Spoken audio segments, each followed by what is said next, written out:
The air on the Jovian gas mining platform smelled like a blend of diesel fumes and regret. Captain Farran, leaning against a console that had seen better days, surveyed the chaos.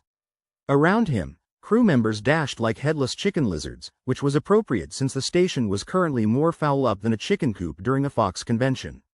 "Captain, you might want to see this," grunted Miko, the comms officer, with the kind of enthusiasm typically reserved for tax audits. She waved a hand over the blinking holographic display as if trying to summon a genie. "No such luck, only a message from the Interstellar Council." Farran sighed, scratching his stubbled chin. "What's it this time? Have they finally banned fun and happiness across the galaxy?" he asked, with a smirk that could melt tungsten. "Worse," Miko replied, deadpan as a corpsicle. "They've banned Earth from using FTL travel. Effective immediately." The crew collectively paused, their movements grinding to a halt like a spaceship hitting an asteroid belt. Farran blinked, processing the gravity of the situation, which ironically was the only thing the platform had in abundance. "Guess that means Earth's no longer invited to the cosmic cocktail party," he muttered. Miko nodded, her eyes flicking over the data. "Looks like we've been grounded, boss. Permanently." Farran let out a low whistle. "Well, shit, that's a hell of a way to tell us we're fired from the galaxy." "But how will humanity survive?" piped up Jax, the ship's engineer, who had the social inhibitions of a live wire. Farran shrugged. "I suppose we could always try walking. Might be slow going, though." There was a moment of silence, a rarity on a platform that usually sounded like a collection of rusty instruments being played by drunken musicians. Then, laughter broke out, sharp and bitter. When faced with the end of civilization as they knew it, gallows humor was the crew's only lifeline. "Okay, team," Farran said, regaining a semblance of command. "We've got to figure out how to talk to Earth without FTL. Suggestions?" "And no, Jax, semaphore won't work." Jax snapped his fingers in mock disappointment. "Damn, that was my big idea. How about a giant slingshot?" he proposed. Farran shook his head, grinning despite himself. "Only if you're volunteering to be the first projectile." Miko frowned, her fingers dancing over the console. "There's the old subspace relay towers. They predate FTL, might still be operational if we kick him hard enough." "Great idea," Farran said. "Let's hope they're not held together with space duct tape like everything else around here." "Captain," interjected Lee, the navigator, her voice carrying the kind of skepticism usually reserved for miracle weight loss pills. "Even if we find a working relay, who says Earth will even listen? They might be too busy rioting and looting to notice a friendly ping from the far reaches of nowhere." Farran smirked. "That's why we send them a message they can't ignore. Like, free beer, or, aliens have landed." "And then what?" Jax asked. "We hope they send us a care package with duct tape and bubblegum? If we're lucky, maybe some actual food," Farran replied, glancing at the half-eaten protein bar that had been his lunch. "But seriously, our first move is to get this message out. We're not just going to sit around and let them write humanity's obituary." "You mean you don't want to sit back, relax, and wait for inevitable extinction?" Lee asked, arching an eyebrow. "Tempting," Farran admitted, "but not on my watch. I've grown fond of breathing."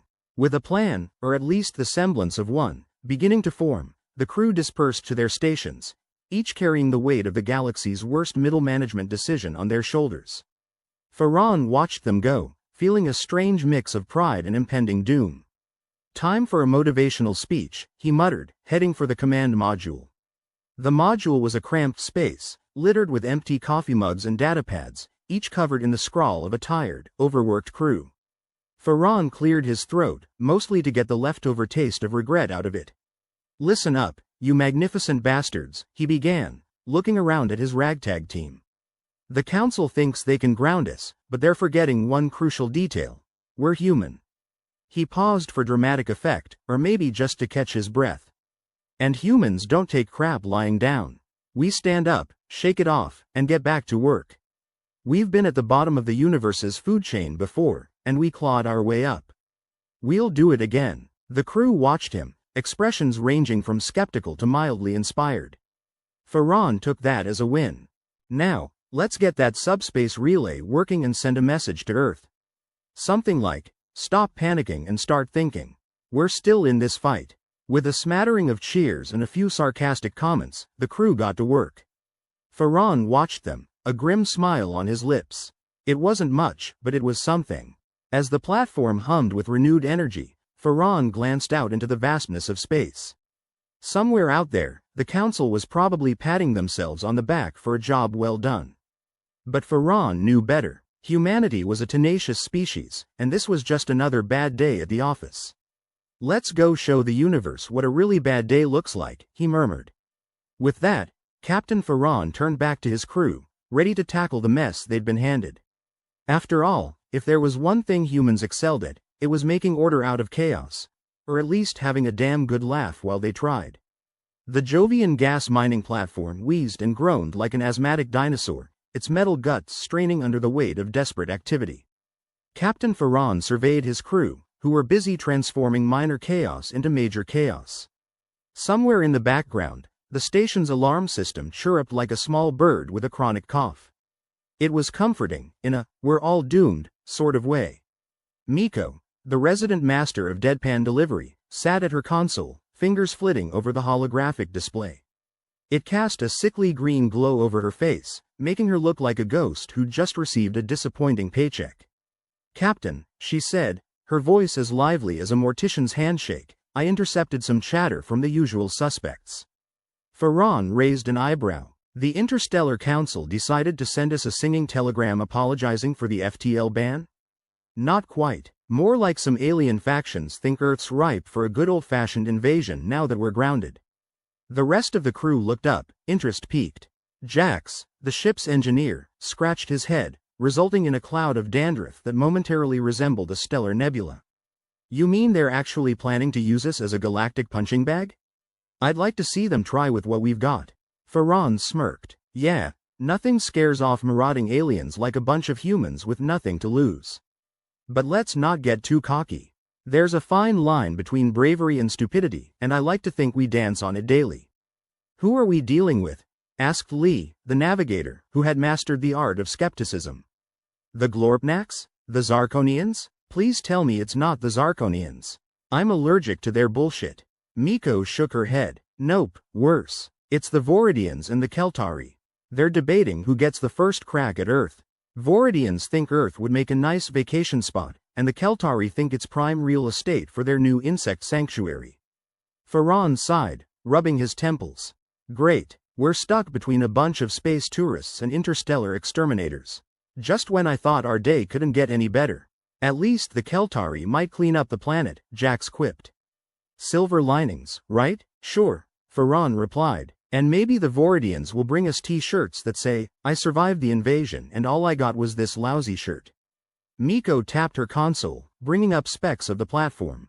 "Captain, if we reroute the power from the gas extractors, we might be able to boost the signal of the subspace relay.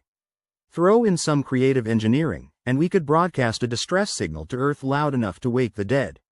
Jax perked up. "Creative engineering? That's my middle name." "I thought your middle name was Danger," Lee interjected, unable to resist a jab. "Nah," Jax grinned. "That's just what I tell people to sound cool." Farron chuckled, but his mind was spinning through possibilities. The platform's resources were limited, but not useless. They could still pull a rabbit out of a hat, or at least a half-dead rabbit missing an ear. "All right, people, let's get to work. We've got a planet to warn and a couple of alien factions to piss off." With a plan that was more hope than substance, the crew scattered like a bunch of caffeinated squirrels, each heading to their respective stations. Farron watched them go, feeling oddly optimistic. Maybe it was the adrenaline or maybe just the knowledge that if they failed, the platform would be the least of their worries. The command module buzzed with activity as Farron pushed his way through. In the cramped space, Jax was already elbow-deep in a tangle of wires, his brow furrowed in concentration. "Gonna need some duct tape, Captain," he muttered, not looking up. "And possibly a miracle. But mostly duct tape." "Consider it done," Farron replied. "How long until you can rig the relay?" Jax shrugged, his hands moving with the confidence of someone who learned engineering through trial and error, and more error. "Give me a couple of hours. Maybe less if I skip my coffee break. We both know caffeine never really helped anyone think straight." "Good. Miko, any luck on your end?" Miko looked up, eyes devoid of hope but not completely lifeless. I've got the frequency coordinates locked in. Just need Jax's magic touch to make it all work. Farron nodded, turning to Lee. And our position? Are we still orbiting like a drunken satellite, or are we stable? Lee checked her instruments, a small, satisfied smile playing on her lips. Stable enough for government work, Captain. We won't be drifting into space anytime soon. That's what I like to hear, Farron said. Once Jax has the relay juiced up, we send the signal. Let's hope Earth is still listening and not too busy tearing itself apart. The hours passed with the kind of agonizing slowness that seemed to mock urgency. The platform's atmosphere was thick with tension, the clatter of tools and muttered curses providing a soundtrack to their collective anxiety. Farron drifted from station to station, offering a word of encouragement here, a sarcastic remark there. It was the sort of leadership style that worked surprisingly well when facing the end of the world. Finally, Jax emerged from the tangle of wires, looking like he'd wrestled with a particularly vicious octopus and barely won. All set, Captain, he announced. The relay is hotter than a supernova and ready to rock. Excellent work, Farron replied. Miko, send the message. Make it something they'll remember. Miko nodded, her fingers dancing over the console. Signals boosted, preparing to send. As Miko typed, Farron watched, feeling the weight of leadership pressing down on him. It was a heavy, uncomfortable weight, like wearing a lead vest while trying to swim through molasses. But it was his weight, and he'd bear it as long as he had to. Signal sent, Miko said finally. Now we wait. The crew stood silent, anticipation hanging in the air like a storm cloud. Farron checked his watch, knowing the response would take time. Time they might not have, especially with the Voridians and Keltari looming in the cosmic shadows. Captain, Miko said, breaking the silence. Incoming message. Farron's heart skipped a beat, hope flickering like a candle in the wind. From Earth? No, Miko replied, her voice tinged with the kind of dread that usually accompanied tax audits or in-laws. It's from the Voridians. They're demanding we cease all communications and prepare for visitor protocols. Visitor protocols? Farron echoed. What the hell does that mean? It means, Jax said, his tone grimly amused, they're rolling out the welcome mat, and by welcome mat, I mean invasion force. Farron cursed under his breath, the situation spiraling faster than a black hole on a caffeine high. All right, new plan, he said, rallying his crew. We stall the Voridians. Tell them we're very busy with an important matter of universal significance, like finding the perfect cup of coffee. Won't buy us much time, Lee pointed out, arms crossed over her chest. And if the Keltari catch wind of this, they'll join the party. Then we make sure they don't, Farron replied. We'll play the aliens against each other, keep them distracted. The longer we keep them talking, the longer Earth has to pull its collective head out of its collective ass. And how do we distract them? Miko asked, skepticism dripping from her words like acid. Farron grinned, the expression more wolfish than welcoming. Simple. We make them think we've got something they want. Something big. A bluff, Jax said, nodding slowly. That could work, as long as they don't call it. They won't, Farron replied confidently. Because they're as terrified of each other as they are of us. We just have to convince them we're holding the trump card. So, what's the trump card? Lee asked. Farron shrugged. We make it up as we go along. It's worked for us so far. With a renewed sense of purpose, the crew returned to their stations, ready to play a high-stakes game of interstellar poker. Farron watched them, feeling a strange mix of pride and impending doom. It wasn't the best plan, but it was a plan, and that was better than nothing. As the platform hummed with activity, Farron glanced out into the vastness of space. Somewhere out there, the alien factions were sharpening their claws, ready to pounce. But Farron knew one thing for certain. They'd have to get through him and his crew first. And if they thought that would be easy, they had another thing coming. Let's show them what humans are made of, he murmured, turning his attention back to the task at hand. And let's make sure they never forget. Farron leaned against the console, watching his crew hustle like they were in some kind of interstellar assembly line. All right, people, I want solutions, not problems. We need a way to keep those Voridians occupied while we figure out how to send a signal that doesn't bring the rest of the universe to our doorstep. How about we tell them we're hosting a bake sale? Jax suggested, wiping his hands on his grease-streaked jumpsuit. Nothing distracts like a good chocolate chip cookie. Except maybe a gunship, Lee chimed in, eyes glued to her navigation panel. How about we focus on real solutions instead of edible ones? Ah, come on. Where's your sense of culinary adventure? Jax grinned. But fine, I'll keep my brilliant cookie ideas to myself. Miko's fingers danced over her holographic display, the sickly green light casting eerie shadows on her face. Captain, I've got an idea. If we tweak the gas extraction frequencies, we might be able to mask our signal as cosmic background noise.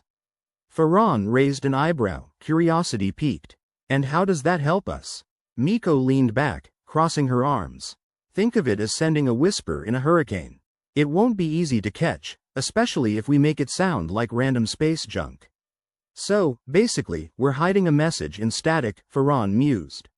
Risky, but it might just work. Jax, can you modify the equipment to pull this off?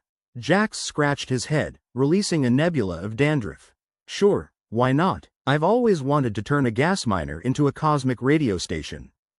Give me a few hours and a lot of luck. Luck's in short supply, but we've got plenty of duct tape, Farron replied. Get on it. Lee glanced up, her eyes narrowing with skepticism. Captain, what if the Voridians get wise to us? They're not exactly the trusting type, especially after that visitor protocol crap. Farron shrugged, feigning nonchalance. Then we'll give them the runaround. We tell them we're prepping for a surprise inspection from the Interstellar Council. Let them imagine bureaucratic red tape so thick it could strangle a planet. Gods, I hate red tape, Jax muttered, ducking back into the tangle of wires. Almost as much as I hate Voridians. As Jax worked his magic, or at least something resembling it, Farron paced, mind racing through contingencies and worst-case scenarios. It was a strange comfort knowing that no plan survived first contact with reality, and theirs was about as fragile as a soap bubble. Miko tapped her console again. Captain, if the Voridians catch on, they might decide our platform makes a nice target practice. We need to be ready to defend ourselves. That's not a problem, Lee cut in, her voice steady and confident. I've got a few tricks up my sleeve, and by tricks, I mean a few hidden surprises in the platform's defense systems. Farron grinned, feeling the familiar thrill of a plan coming together. I knew I kept you around for a reason, Lee. And here I thought it was my winning personality, she retorted, rolling her eyes. We'll call it a bonus, Farron replied, his grin widening. All right, people, let's make this work. The hours turned to minutes as the crew worked with the desperation of people who knew they were standing on the edge of oblivion. The platform, usually a symphony of mundane operations, now hummed with the frenetic energy of a makeshift war room. Jax finally surfaced, his face smeared with grime and a manic gleam in his eye. Captain, the system's ready. We'll be hiding our signal in the cosmic noise. It's not perfect, but it's better than broadcasting, come and get us on an open channel. Good, Farron said, relief mixing with the ever-present undercurrent of dread. Miko, send the signal. With a nod, Miko tapped a final sequence on her console, the holographic display flickering ominously. Signal sent. Now we wait and keep our fingers crossed. But the universe, in its infinite wisdom, had little patience for crossed fingers and hopeful thoughts. The platform's sensors blared to life with an alarming urgency, each beep a nail in the coffin of their piece. Captain, we've got company, Lee announced, her tone laced with the kind of excitement usually reserved for surprise root canals. Voridian ships just dropped out of FTL, and they're looking right at us. Farron cursed, the words venomous on his tongue. All right, people, this is it. Jax, get those defenses online. Lee, I need you to make us as unappetizing a target as possible. On it, Captain, Lee replied, her fingers flying over her panel with the precision of a concert pianist, if concert pianists were trying to avoid being vaporized. Jax, any bright ideas for keeping us in one piece? Farron asked, casting a hopeful glance at his engineer. Jax grinned, a mad glint in his eyes. I've rigged a few surprises. Let's just say, if they get too close, they'll regret it. Farron nodded, feeling the pressure of leadership bear down like a crushing weight. All right, people, remember, we're not just fighting for ourselves. We're fighting for everyone back on Earth. Let's give these bastards a show they'll never forget. The Voridians approached, their ships sleek and menacing against the backdrop of space. Farron felt the knot in his stomach tighten, a grim reminder of just how precarious their situation was. But fear was a luxury he couldn't afford, not when the fate of his crew, and perhaps Earth itself, hung in the balance. Incoming transmission from the Voridians, Miko announced, her voice as steady as it was sardonic. They're demanding we surrender and prepare for immediate assimilation. Assimilation? Sounds like they've been watching too much bad sci-fi, Farron quipped, his mind racing through their options. Tell them we're busy. We've got an infestation of space rats and need a few hours to fumigate. Miko chuckled, relaying the message with the kind of deadpan delivery that would make a stand-up comedian proud. Message sent. Let's see how they take it. The Voridian ships loomed closer, their intentions clear even without the aid of a translator. Farron felt the tension ratchet up another notch, the platform's defenses a meager shield against the vastness of space warfare. Jax, give them a taste of our hospitality, Farron ordered, keeping his tone casual despite the chaos. With pleasure, Jax replied, his hand hovering over a series of controls with the glee of a child about to push a big, shiny button. The platform shuddered as hidden turrets sprang to life, spitting fire at the approaching Voridian ships. Lee maneuvered the platform with the grace of a drunken dancer, keeping them just out of reach of the alien weapons. Farron watched the tactical display, the scene unfolding like a cosmic chess match. Lee, keep us moving. Jax, more fireworks. The Voridians responded with their own barrage, the platform rocking under the assault. But Jax's modifications held, and Lee continued to weave them through the chaos with a deftness that defied explanation. Captain, they're regrouping, Miko reported, her voice a lifeline in the storm. Looks like they're setting up for another pass. Farron nodded, trying to ignore the pounding of his heart. All right, people, stay sharp. We've got this. The Voridians came again, relentless and unwavering. Farron felt the weight of the moment crash down on him, the stakes higher than ever. But he knew his crew, knew what they were capable of. They'd fought against worse odds before, and they did again. Let's give them something to remember us by, Farron ordered, his voice steely with determination. Jax grinned, unleashing a barrage of defensive firepower that lit up the void like a celestial fireworks show. Consider it done, Captain. Farron watched the display, hope kindling in his chest as the Voridian ships hesitated, thrown off balance by the unexpected resistance. Looks like they weren't expecting a fight, Lee commented, her tone a mix of satisfaction and defiance. Good, Farron replied. Let's keep surprising them. The Voridians shifted tactics, their ships circling like predators. Farron felt the tension spike, his mind racing through contingencies. But even as the threat loomed, he felt a flicker of hope. They'd bought themselves time, precious moments to regroup and plan their next move. Captain, I think we might have a way to turn the tables, Miko said, her voice crackling with an idea. If we can modulate the gas output, we could create a cloud dense enough to mask our movements. Farron considered the plan, weighing the risks and rewards. And if it doesn't work? Then we go out in a blaze of glory, Jax quipped, his fingers dancing over the controls with manic energy. Farron chuckled, the sound harsh and sardonic. All right, let's do it. Miko, get those gases flowing. Jax, be ready to move. As Miko adjusted the gas output, a shimmering cloud began to form around the platform, obscuring them from the Voridian sensors. Farron watched the display, the tension a living thing in his chest. Here they come, Lee announced, her voice calm amidst the storm. The Voridian ships charged, their weapons lighting up the void. But as they entered the cloud, confusion rippled through their formation, their targeting systems thrown into disarray. Now, Jax, Farron ordered, seizing the moment. With a flourish, Jax activated the platform's engines, propelling them through the cloud and away from the Voridians. Farron felt the rush of adrenaline, the thrill of outmaneuvering their foes. The Voridians hesitated, their formation crumbling under the unexpected assault. Farron watched, a grim smile tugging at his lips as the alien ships faded into the distance. Looks like we gave them the slip, Lee said, her voice filled with triumph. Farron nodded, feeling the weight lift from his shoulders. For now, but we can't let our guard down. We've bought ourselves time, but there's still work to do. As the platform settled into a new orbit, Farron turned to his crew, pride warring with exhaustion. They'd faced impossible odds and come out on top. But the battle was far from over. "All right, people," he said, rallying them with the force of his will. "Let's get back to it. We've still got a planet to save, and a few more tricks up our sleeves." With renewed determination, the crew returned to their stations, ready to face whatever came next. Farron watched them, feeling the fire of resolve burn bright in his chest. They'd survived one hurdle, but there were many more to come. But as long as they had each other, there was nothing they couldn't face. The Jovian gas mining platform was now an unruly blend of chaos, tension, and the faint odor of burnt coffee. Jax had forgotten about the pot he'd left on the burner. But who could blame him? Brewing a fresh cup was hardly a priority when you're seconds away from being assimilated by aliens with a penchant for melodramatic announcements. Farron stood at the helm, his eyes flicking across the holographic display like a gambler with too many chips on the table. He was betting on their survival and, just maybe, a decent night's sleep in the near future. Always the dream, never the reality.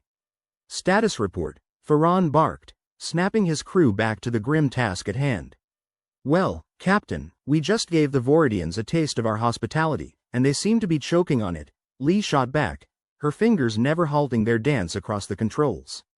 Her sarcasm was edged with a steely determination that would make a gladiator proud. "Good. I love it when guests leave early," Jax added, a smirk playing on his lips as he adjusted the platform's defense mechanisms. He was the kind of guy who'd bring a squirt gun to a laser fight and still find a way to win. "And I suppose we should expect more uninvited company?" Farron asked, his question aimed at Miko, who was hunched over her console as if it owed her money. "Like fleas at a dog show, Captain. Our signal may have slipped through the cracks, but now every trigger-happy alien in the sector knows we're here," Miko replied, her voice dripping with sardonic amusement. "We've got more ships closing in. Some look Voridian, some. Well, they're kind of like the cosmic equivalent of those guys who park outside your house and never leave."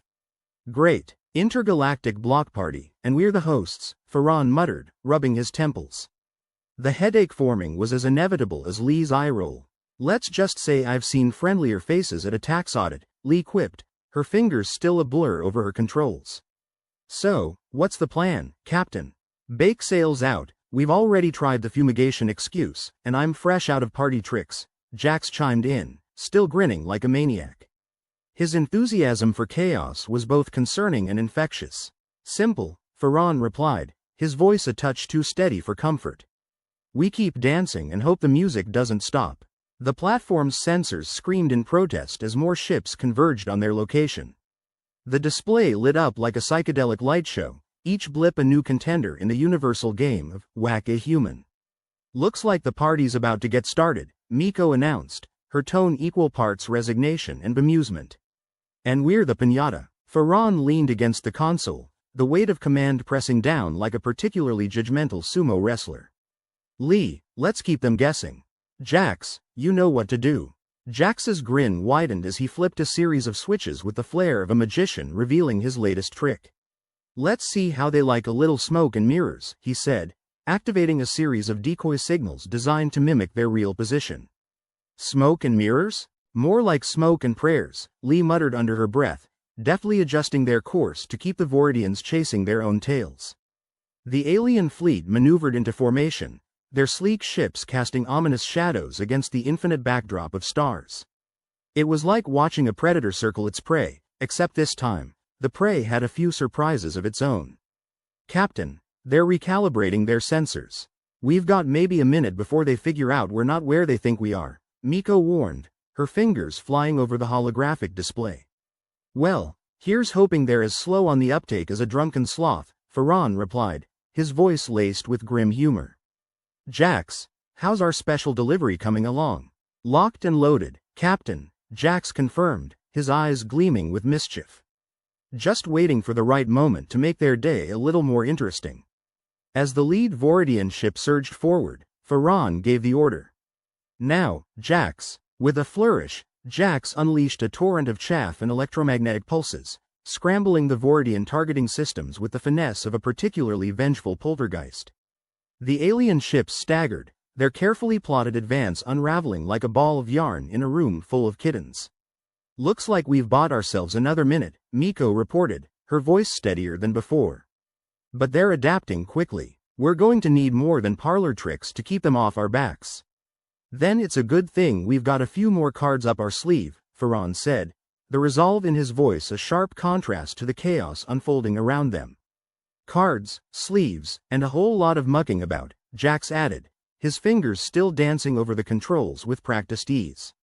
As the Voridians regrouped, a new wave of ships entered the fray, each one bearing the distinct markings of another alien faction. Farron's heart sank as he realized their party was about to get a lot more crowded. "Incoming transmission," Miko announced, her voice tinged with the kind of skepticism usually reserved for unsolicited advertisements. "They're demanding we surrender and hand over all our gas reserves." "Well, that's just rude," Farron replied, shaking his head in mock disapproval. "Tell them we're fresh out of gas, but we've got plenty of sarcasm if they're interested." Miko snorted, sending the message with the kind of deadpan delivery that had become her trademark. Message sent. Let's see how they take rejection. The alien ships closed in, their intentions clear despite the language barrier. Farron felt the tension ratchet up another notch, each moment fraught with the possibility of disaster. "All right, people, time to earn our keep," Farron said, rallying his crew with the force of his conviction. "We've come this far, and I'll be damned if we're going to let a bunch of overgrown lizards and space bullies push us around." "Captain, I've got an idea," Lee said, her voice steady amidst the storm. "If we can lure them into the gas field and ignite it, we might be able to create enough chaos to slip away." "And if that doesn't work?" Farron asked, already knowing the answer but needing to hear it out loud. "Then we go out with a bang," Jax replied, his grin never faltering. "But hey, at least we'll take a few of them with us." Farron nodded, feeling the weight of his decision settle over him like a shroud. "All right, Lee, get us into position. Miko, prepare to ignite the gas." The platform shuddered as Lee maneuvered them into the gas field, each movement a calculated risk. Farron watched the display, his heart pounding in his chest like a war drum. "Here they come," Miko announced, her voice a lifeline amidst the chaos. The alien ships pursued, their weapons lighting up the void as they closed in on their quarry. Farron felt the seconds stretch into eternity, each heartbeat a countdown to their fate. "Now, Miko," Farron ordered, seizing the moment with the force of his will. With a deft flick of her wrist, Miko activated the ignition sequence, sending a cascade of fire and destruction rippling through the gas field. The alien ships faltered, caught in the maelstrom of their own making. "Looks like we've given them something to think about," Lee said, her voice laced with grim satisfaction. Farron watched as the alien ships scattered, their formation shattered by the unexpected assault. Hope flickered in his chest, a fragile flame amidst the darkness. "All right, people, let's get out of here," Farron said, his voice a rallying cry for his beleaguered crew. With a deftness born of desperation, Lee guided the platform out of the chaos, leaving the wreckage of the battle behind. The alien ships hesitated, their confusion a temporary reprieve for the beleaguered crew. As the platform settled into a new orbit, Farron turned to his crew, their faces weary but resolute. They'd faced impossible odds and come out on top, but they knew the battle was far from over. "Good work, team," Farron said, pride warring with exhaustion. "We've survived one round, but there's sure to be another. Let's get ready for whatever comes next." With renewed determination, the crew returned to their stations, ready to face the next challenge together. They'd bought themselves time, precious moments to regroup and plan their next move. Farron watched them, feeling a swell of pride and gratitude for the people he'd come to rely on. They were more than just a crew, they were family, bound together by the shared struggle for survival. As the platform continued its journey through the void, Farron knew they'd face whatever challenges lay ahead with the same courage and tenacity that had brought them this far. They were survivors, and they'd do whatever it took to protect their home and each other. They'd survived one hurdle, but there were many more to come. But as long as they had each other, there was nothing they couldn't face. The platform groaned ominously beneath their feet, a sound that could only mean something was about to go spectacularly wrong. It was the kind of noise that made you wish you'd taken that job as a pastry chef instead of signing up for space drama with a side of existential dread. "Captain, we've got a problem," Lee said, her voice cutting through the tension like a chainsaw through butter. Farron didn't even bother to ask what kind of problem. When it rained, it poured molten lead. Of course we do. What's falling apart this time? The main reactor's throwing a tantrum, Miko replied, deadpan as ever. Looks like someone left it in the sun too long and now it's gone all, I'm too hot to function. Jax snorted, shaking his head. First the coffee, now the reactor. Anything else want to blow up today? Might as well ask if the universe wants to kick us in the teeth while it's at it, Miko said, her sarcasm a comfort amidst the chaos. Farron rubbed his temples, the headache from earlier now a full-blown migraine. All right, team, suggestions? Prayers? Lee offered, not missing a beat. Not sure we've got enough believers for that to work, Miko countered, her fingers flying over her console like a pianist on speed. Let's not kid ourselves, Farron sighed. Our situation's more hopeless than a romantic lead in a horror flick. The platform lurched again, a not-so-gentle reminder that they were sitting on a floating bomb with more temper issues than a toddler on a sugar high. Farron's eyes flicked over to the holographic display, showing a tangled mess of systems pleading for attention like a neglected pet. Captain, Jax called out, his expression one of grim determination. We've got sabotage. Wonderful. As if today wasn't already shaping up to be a 5-star disaster, Farron muttered, sarcasm covering up a sinking feeling in his gut. It's subtle, Jax continued, pointing to a cluster of indicators blinking angrily. Someone's been messing with our systems, and by someone I mean the kind of someone who graduates top of their class in treachery. Great. Sabotage, malfunctioning reactors, and a crew on the brink of insanity. Just your average Tuesday in space, Lee chimed in, her tone managing to be both despairing and amused. The reality of their situation was clear. They were sitting ducks, and the universe was aiming a shotgun. Morale was already scraping the bottom of the barrel, and now it seemed even that wasn't low enough. Miko, how's our party crowd? Farron asked, knowing full well the answer wouldn't lift anyone's spirits. Still out there, trying to decide if they want to pummel us into dust or just watch us implode on our own, she replied. I'd say they're enjoying the show. We're going to have to fix this before they decide to stop enjoying and start participating, Farron said, a grimace twisting his features. Yeah, because all we're missing is a motivational speech to get things back on track, Jax quipped, shaking his head as he peered into the depths of the console's guts. I'm fresh out of platitudes, Farron retorted, his voice a blend of frustration and resignation. Right now, I'd settle for duct tape and divine intervention. Lee snorted, a sound that was equal parts amusement and exasperation. You ever think maybe the universe just doesn't like us very much? Like a bad date that just won't end, Miko added, cracking a rare smile despite the circumstances. Farron knew they were skating on the thinnest of ice, and it wouldn't take much to send them plunging into oblivion. Still, if he had to go down, he'd do it with a joke on his lips and a middle finger raised high. All right, folks, he said, clapping his hands together to draw their attention.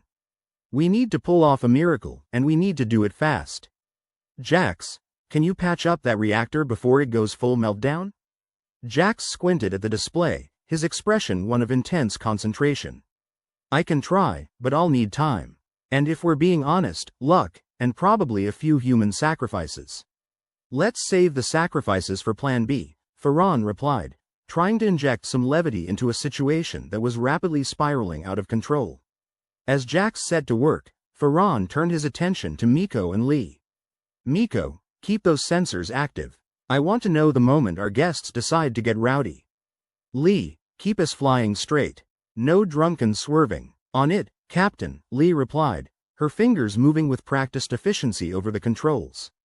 Their situation was as precarious as balancing on a knife's edge during an earthquake, and yet Farron couldn't help but feel a flicker of hope. It was buried beneath layers of cynicism and sarcasm, but it was there, stubborn as a weed in concrete. Captain, Miko called, her voice cutting through the tense silence. We've got incoming transmissions. Apparently, our neighbors are getting impatient. Impatient? How inconsiderate of us not to implode on their timeline, Farron said, exasperated.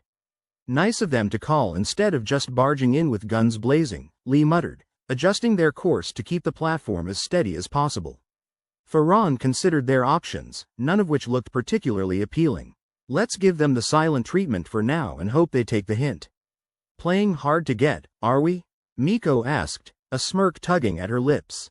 More like trying not to get, Farron replied, crossing his arms and leaning back against the console. Let's see if Jax can pull off his miracle without us getting blown to smithereens. Minutes ticked by, each one dragging like the last mile of a marathon. The air was thick with tension, each of them acutely aware that the slightest misstep could be their last. How's it going, Jax? Farron asked, not sure if he wanted to hear the answer. Jax didn't look up from his work, his hands moving with the precision of a surgeon. You ever tried performing brain surgery with a butter knife? Yeah, it's kind of like that. So, you're saying there's a chance? Miko quipped, her eyes glued to the display. A snowballs in hell kind of chance, Jax replied, his tone a mix of determination and resignation. Lee cast a glance at Farron, her expression one of grim amusement. Hey, Captain, remember when we signed up for this and they promised excitement and adventure? Farron chuckled despite himself. Yeah, they left out the part about imminent death and cosmic disasters. False advertising, if you ask me, Miko added, her fingers deftly tapping out commands to keep their guests at bay. The minutes stretched into an eternity, each one a reminder of just how close they were to the edge. Farron watched his crew, their faces grim but resolute. Even in the face of overwhelming odds, they refused to give in. Captain, I think I've got something, Jax announced, a note of triumph in his voice. You fixed it? Farron asked, hope flaring like a match in the darkness. More like slapped a band-aid on it and told it to behave, Jax replied, a grin spreading across his face. But it might just hold long enough for us to get out of this mess. Good work, Jax. Let's hope our luck holds, Farron said, relief washing over him like a bucket of cold water. With their reactor somewhat stable, Farron turned his attention back to the looming threat beyond their walls. The alien ships remained, a silent reminder of their precarious position. Miko, any change in our uninvited guests? Farron asked, his voice steady despite the tumult of emotions swirling beneath the surface. They're still out there, probably debating if we're even worth the trouble, Miko replied, her tone a mixture of jest and weariness. Just the way I like it, Lee added, a wry smile on her lips. Let's keep them guessing. Farron knew that while they'd bought themselves some time, their situation was far from resolved. The platform still teetered on the brink of disaster, and their resources were stretched thinner than ever. But for the moment, they'd managed to stave off catastrophe. It was a small victory, but in the vast, uncaring emptiness of space, it was all they had. All right, team, Farron said, his voice a rallying cry against the encroaching darkness. Let's keep this thing together. We'll get through this, one way or another. It wasn't much, but it was enough. As long as they had each other, they could face whatever challenges lay ahead with courage, humor, and a healthy dose of cynicism. They may have been battered and bruised, but they were still standing, and that counted for something. For now, it was enough. Captain Farron slouched against the console, rubbing his temples as if that could fend off the throbbing migraine threatening to split his skull into two equally miserable halves. The platform around him creaked ominously, like an old man getting out of bed, reminding everyone just how close they were to becoming an asteroid smear. He shared a glance with Miko, who was doing her best impression of a caffeine-fueled octopus, fingers flying over her console. Any chance we can get some good news that doesn't involve our imminent doom? He asked, with about as much hope as a man gambling his last credit on a rigged game. Miko glanced up briefly, smirking. I could lie to you, if that helps. At least buy me dinner first, Farron shot back. Or, better yet, give me something useful. Jax was elbow-deep in the console's guts, fiddling with wires and muttering curses that wouldn't be out of place in a sailor's lexicon. Hey, Captain, he called, I might have found something. A piece of tech we haven't used since the last time you shaved. Farron raised an eyebrow, intrigued despite himself. And what piece of ancient history have you dug up this time? Remember the old signal transponder we stripped out ages ago? Turns out it's got a secondary function no one bothered to tell us about. Of course, Farron sighed. Nothing like discovering our ancestors left us a surprise package. Please tell me it's not a bomb. Not unless you consider unexpected utility explosive, Jax replied, grinning. Miko snorted. I knew this job would blow up in our faces, but I didn't think it'd be literal. So, what's the punchline, Jax? Farron asked, his patience thinner than a supermodel on a juice cleanse. Jax tapped a few commands into his console, and a holographic display flickered to life. Apparently, this thing can repurpose existing signals into a localized EMP. Short range, but if we can twist it just right, it might clear out those unwanted guests.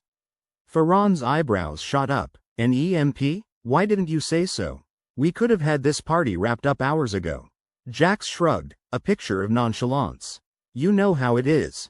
Manuals written in alien languages, outdated tech, and a lack of enough coffee to fuel a small star.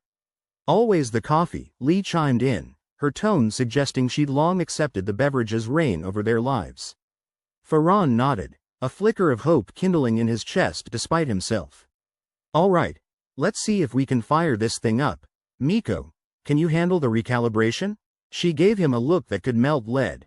Please, this isn't my first rodeo. Hell, it's not even my first rodeo today. Let's not get too cocky, Farron cautioned. The universe has a way of kicking you in the teeth when you least expect it. Story of our lives, Lee said with a grim smile. But what's life without a bit of cosmic irony? As Miko set to work recalibrating the transponder, Farron considered their next steps. If this works, we'll need a backup plan. Jax, see if you can rig the automated defenses to cover our retreat. Lee, keep us steady and ready to run like hell if things go south. Running's what I do best, Lee replied, casually adjusting the controls. You know, besides pointing out the obvious. Farron chuckled, the sound brittle but genuine. Right now, pointing out the obvious might be our only saving grace.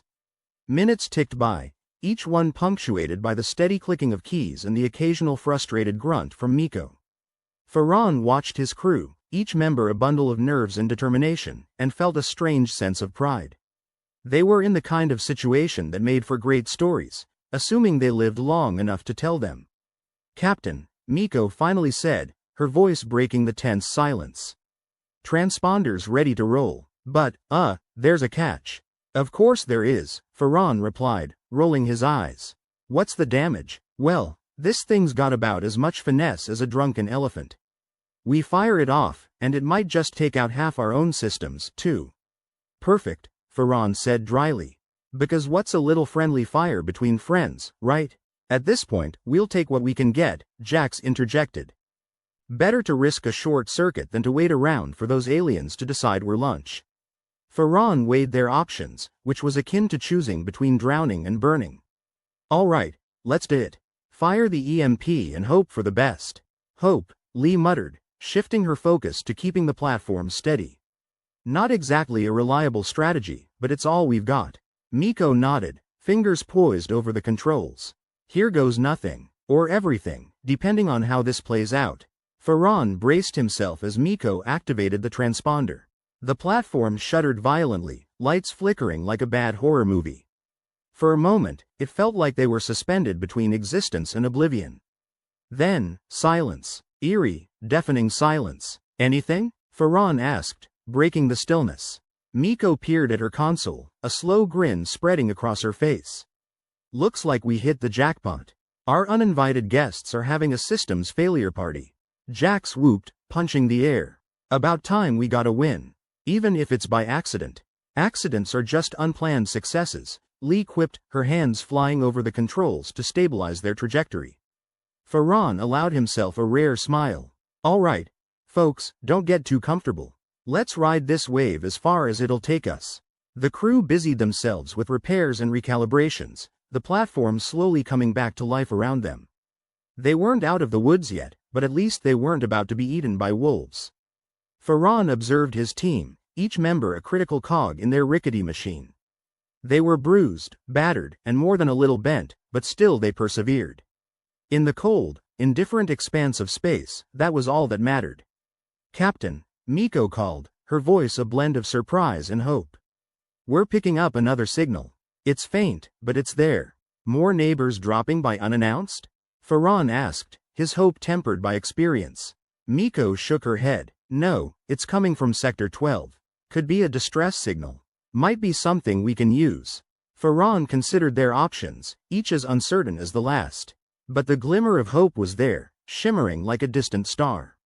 All right, let's check it out. But keep our defenses ready. I'm not interested in dealing with more surprises.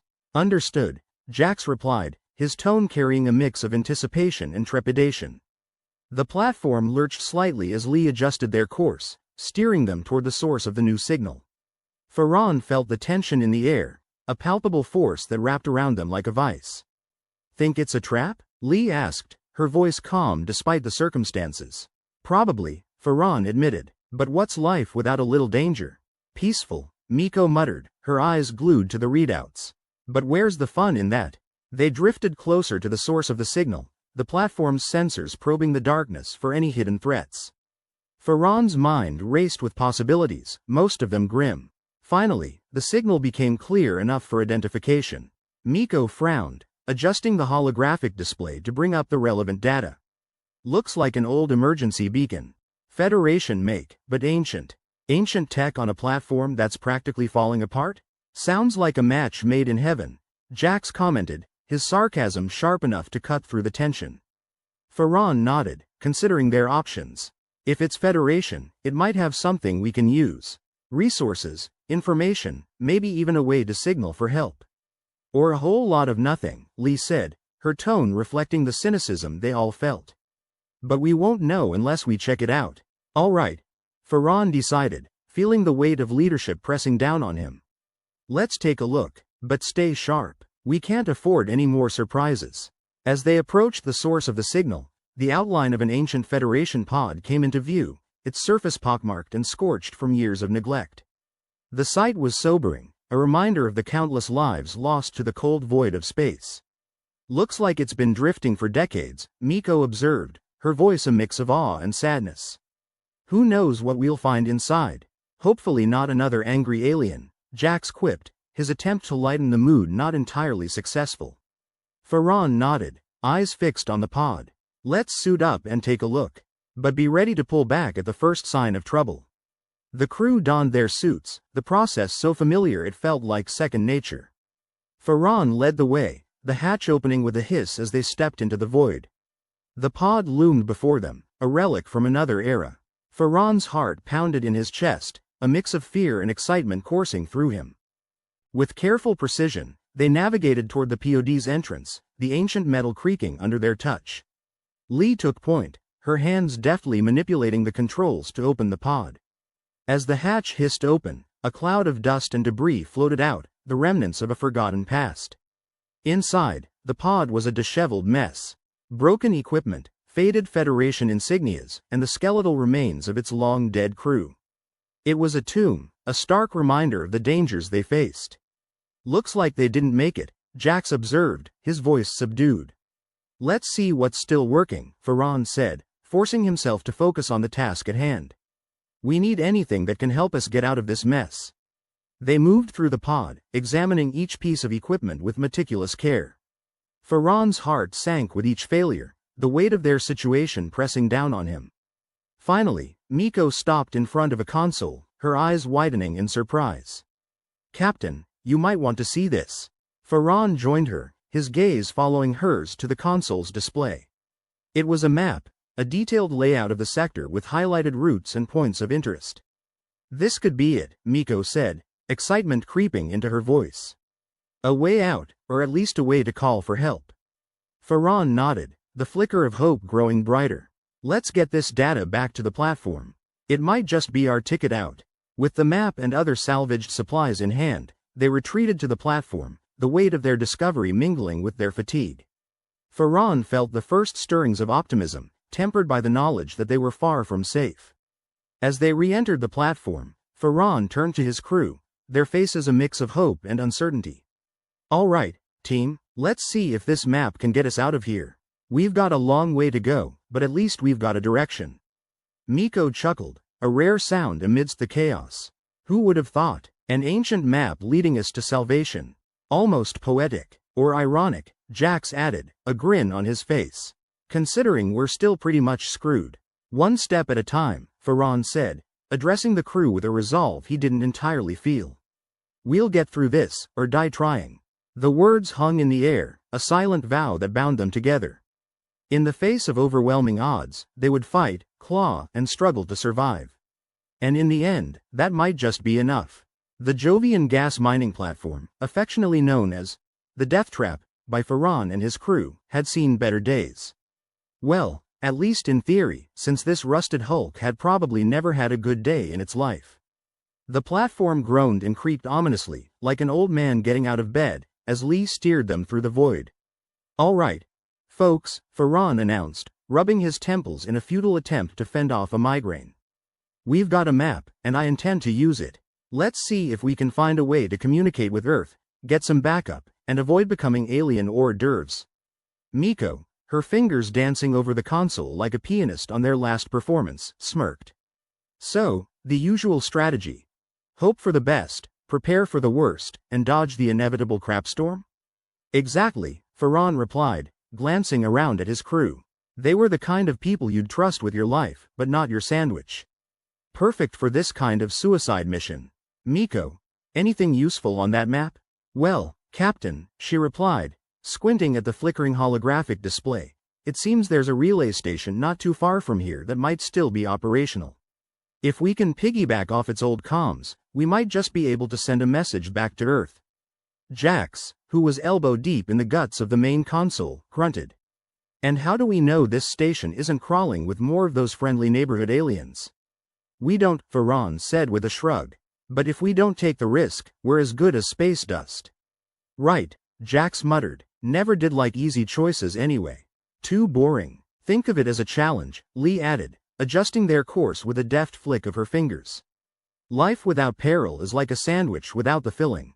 Just plain bread. Boring." "Spoken like a woman who's never been shot at by three-headed acid-spitting aliens," Jax quipped.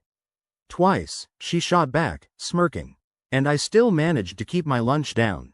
With the relay station on the horizon, Farron leaned back against the console, feeling the hum of the platform beneath him. It wasn't dead yet, and neither were they. A small miracle, given the universe's apparent vendetta against them.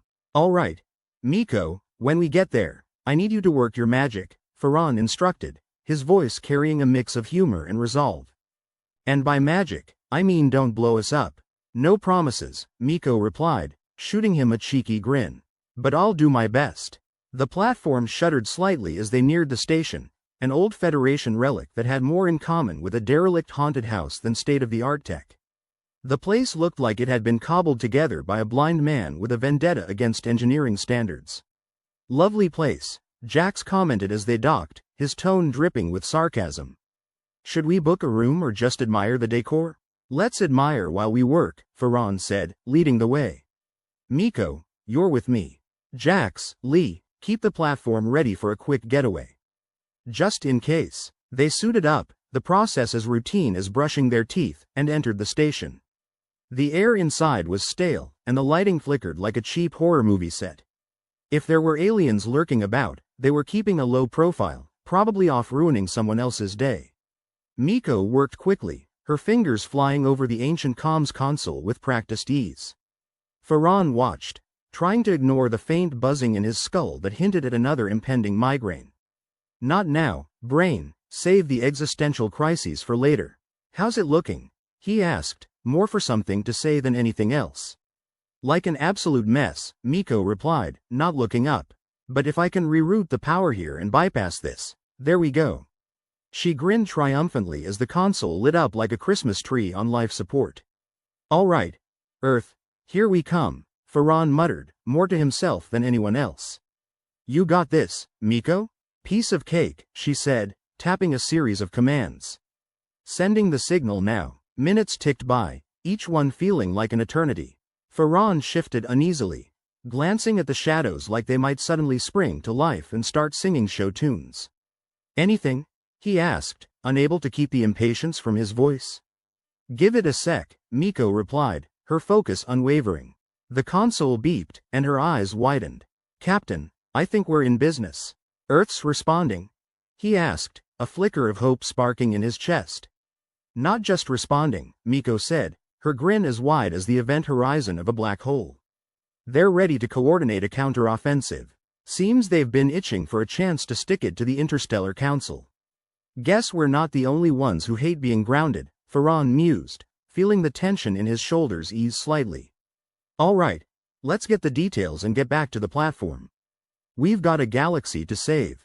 They worked quickly, exchanging data with Earth's strategists, who seemed surprisingly eager to exploit whatever loophole they found in the FTL ban. Bureaucratic red tape, meet human ingenuity. Farhan imagined it looked like a bunch of lawyers and engineers in a bare-knuckle brawl.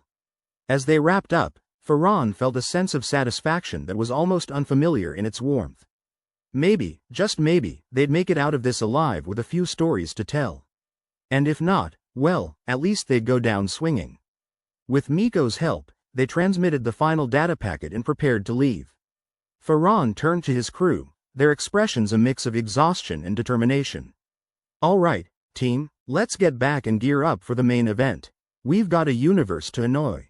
Jax and Lee had the platform ready as Farhan and Miko returned, the airlock closing with a reassuring hiss. Any issues? Lee asked, glancing at the relay station disappearing in their wake. Just a lot of dust and outdated tech, Miko replied, settling back into her seat. But we're in touch with Earth, and they're ready to back us up. About time something went right, Jax muttered, adjusting the platform's systems. Let's hope it stays that way. Farhan nodded, feeling the weight of leadership settle more comfortably on his shoulders. It was a dangerous world out there, but they had a plan, and that was more than he dared hope for a few hours ago. All right, let's make sure our defenses are up and running, Farhan instructed, his tone steady. We've got hostile forces to repel, and I'd rather not do it with just harsh language. Jax grinned, tweaking the platform's settings with the enthusiasm of a kid in a candy store. Don't worry, Captain, I've got a few surprises lined up for our guests. They'll wish they'd stayed home watching reruns. As they prepared for the inevitable confrontation, Farhan couldn't help but feel a grim satisfaction. They were a ragtag group of misfits on a condemned platform, but they were also human. Resourceful, stubborn, a little bit crazy, and more than a match for anything the universe could throw at them. The comms crackled to life, Earth's voice cutting through the static like a lifeline. Captain Farhan, we're ready when you are. FTL restrictions are being lifted temporarily for this operation. Let's show them what humanity can do. Farhan's smile was as sharp as a knife. You heard them, team. Let's get this party started. The platform shuddered violently as Lee fired up the engines, the familiar hum of power a reassuring presence. They were ready, and for the first time in a long while, Farhan felt a glimmer of hope that didn't feel like a cruel joke. Earth's forces coordinated with them seamlessly, exploiting the chaos caused by the EMP and the aliens' own system's failures. It was a beautiful, chaotic dance of firepower and strategy, each move countered and countered with the precision of a chess grandmaster on speed. Farhan watched as the aliens fell back, their ships spiraling out of control as they struggled against the onslaught. It wasn't pretty, but it was effective, and that was all that mattered. As the last of the hostile forces were repelled, Farhan allowed himself a moment to breathe, the adrenaline slowly ebbing away. They'd done it. They'd actually done it. Looks like the universe underestimated us, Lee commented, her voice carrying a hint of awe. Yeah, Farhan replied, feeling a rare sense of pride. Never count out the underdogs. We fight dirty. Miko and Jax shared a grin, their relief palpable. So, Captain, Miko began, a mischievous gleam in her eye. What's next? Retirement in a nice quiet sector, maybe? Farhan chuckled, shaking his head. Nah, I think I've had enough excitement for one lifetime. Maybe I'll just write a book. How I survived the universe and didn't die trying. Bestseller, guaranteed. As the platform steadied and the crew settled into their routines, Farhan felt an unfamiliar lightness. They weren't just surviving anymore. They were living, fighting, and hell, maybe even thriving. In space, where nothing was ever certain and everything was out to kill you, that was victory enough. The platform creaked like an old man's joints as it drifted through the aftermath of battle, a testament to shoddy engineering and sheer dumb luck. Captain Farhan leaned back in his chair, rubbing the bridge of his nose. The migraine was still there, a persistent companion like an unwanted mother-in-law. At least the universe had taken a brief time out from trying to kill them.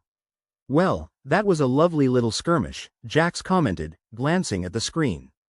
The alien ships were now little more than cosmic debris, scattered among the stars like an artist with a penchant for abstract expressionism. I was beginning to think we'd have to start charging admission. Think we could sell tickets? Watch as humanity narrowly avoids extinction, one explosion at a time. Might be a hit, Miko replied, her fingers dancing across her console. She wore a smirk that spoke of both relief and exhaustion. You know, Lee chimed in, shifting the platform onto a more stable course. I always thought we'd go out with more. I don't know, fanfare? Maybe some fireworks. A little jazz music. Farhan chuckled dryly, embracing the gallows humor of his crew. Trust me, this was plenty of fireworks for one day. Any more, and we'd be part of the light show. The comm panel crackled, interrupted by the familiar voice of Earth's strategic command. Captain Farhan, congratulations on your success out there. Consider yourselves heroes. The media's already dubbing you, the defenders of humanity. Defenders, huh? Farhan muttered, shaking his head. More like, the idiots who didn't die horribly. Jax leaned back, folding his arms with a grin wider than an asteroid crater. Hey, I'm all for being called a hero, as long as it comes with a nice paycheck. And maybe a holiday. You think they do hero holidays? Please, Miko laughed, you just spend it holed up somewhere watching alien conspiracy videos. Exactly, Jax replied, unfazed. You need to stay informed, Miko. Knowledge is power. Right, Lee said, rolling her eyes. Because knowing how to identify fake alien autopsies is really going to save us next time. Farhan let their banter wash over him, allowing himself a moment of levity. They'd survived. Somehow, against all odds, they'd survived. All right, let's get back to the important stuff. Like not exploding on the way back to civilized space. The platform hummed as they set course for the nearest human-friendly outpost. A bastion of safety, or at least a place where you could get a decent cup of coffee. Farhan wasn't picky at this point. Think the Interstellar Council will have us back? Miko asked, her tone half sarcastic, half hopeful. If we've learned anything, it's that the Council will likely ignore us until they need someone else to clean up their mess, Lee responded. We're like cosmic janitors, only with more guns. And less pay, Jax added. Farhan snorted. And more migraines. He could sense their spirits rising amid the debris of battle. They'd pulled off the impossible, and for once, it seemed like the universe wasn't immediately plotting their demise. Let's get home and see what kind of parade Earth throws for us. I'm betting on one with a lot of cheap streamers and awkward speeches. The trip back to the outpost was surprisingly uneventful. No alien ambushes, no malfunctioning equipment threatening to vent them into space. It was almost boring, a novel sensation for the crew. They docked without incident, the platform nestling into place like an old dog finding its favorite spot. Farhan stepped onto solid ground with a sigh, taking in the outpost's utilitarian charm. It wasn't much, but it was familiar, like an old pair of combat boots. Home sweet temporary home, Jax quipped, admiring the bland architecture. Think they've got a decent bar around here? Decent might be pushing it, Miko replied, glancing around. But I'm sure we can find something that won't blind us. Lee cracked her knuckles, looking more relaxed than Farhan had seen her in days. I'll take anything that doesn't taste like recycled engine coolant. Before long, they found themselves in the outpost's cantina, a dimly lit space that smelled faintly of steel and desperation. The bartender, an old man with more scars than teeth, served them drinks with minimal chatter. To not dying, Farhan toasted, raising his glass. It wasn't the best drink he'd ever had, but it wasn't trying to kill him, so it was already ahead of the game. To not dying, the others echoed, clinking their glasses together. The sound was a pleasant punctuation to their success, a reminder that they'd lived to fight another day. So, Captain, Miko said, leaning back with a satisfied sigh. What's next for us? Galactic fame? Fortune? Honestly, I'd settle for a week without someone trying to blow us up, Farhan replied, feeling the tension in his shoulders ease. But I suppose we'll see what Earth has planned for their new heroes. Retirement's looking better and better, Jax mused, swirling his drink. Maybe we can find a nice quiet planet where the most dangerous thing is the local wildlife. Knowing our luck, the wildlife would be three-headed and acid-spitting, Lee pointed out dryly. More likely, Farhan agreed. He took another sip, letting the warmth spread through him. There was something comforting about the routine, the camaraderie of his crew. They'd been through hell and back, and they'd do it again if they had to. The universe wouldn't know what hit it. Back on Earth, the reception was as grand as it was awkward. There were speeches, handshakes, and enough photo ops to fill an album. Farron endured it with the patience of a man who knew it wouldn't last, that the universe would soon remind them of their place. "You ever think we'd be standing here?" Jax whispered, glancing around at the crowd of dignitaries and press. "Not really," Farron admitted. "I figured we'd either be dead or fired by now." Miko chuckled, nudging him. Not too late for either of those. The ceremony dragged on, but finally, they were free to return to the relative sanity of their own lives. Or what passed for sanity when you were a hero of the galaxy. As they left the building, Farron paused, looking up at the sky. Stars dotted the night, indifferent to the struggles below. It was a reminder that, despite their victory, they were small, fragile things in a vast, uncaring cosmos. "Do you think they'll remember us?" Lee asked, following his gaze. Farron shrugged. "Maybe, maybe not, but we'll remember, and that's enough." The crew dispersed, off to enjoy their newfound fame in their own ways, leaving Farron alone with his thoughts. He'd never asked for this, never wanted to be a hero, but here he was. And maybe, just maybe, he'd made a difference. Even if it was just for a moment. The weeks passed in a blur of interviews, debriefings, and half-hearted attempts at normalcy. Earth was reintegrated into the interstellar community, cautiously welcomed back as a small but stubborn player on the galactic stage. The FTL ban was lifted, at least for now, and humanity was once again free to explore the stars. Through it all, Farron and his crew remained at the forefront of public consciousness, symbols of human resilience and adaptability. They were living proof that you didn't need to be the biggest or the strongest to make a difference. You just needed to be clever, stubborn, and a little bit crazy. Farron found himself standing on the observation deck of the outpost, staring out at the stars. They were calling to him, as they always had, promising new adventures and new challenges. He felt the familiar pull, the itch to be back out there, defying the odds. Thinking of getting back out there? Miko's voice pulled him back to reality. She joined him at the window, her expression a mix of excitement and concern.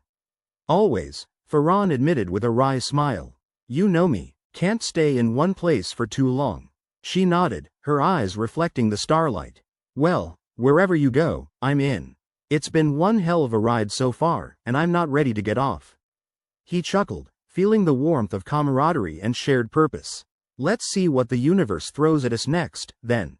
As they stood there, contemplating the vast possibilities stretching out before them, Farron felt a sense of peace. They'd survived the impossible, and they'd do it again. They were human, after all. And that was more than enough. The future was uncertain, a tapestry of potential woven by the hands of fate.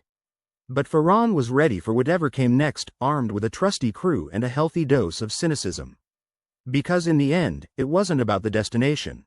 It was about the journey, the fight, and the friends made along the way.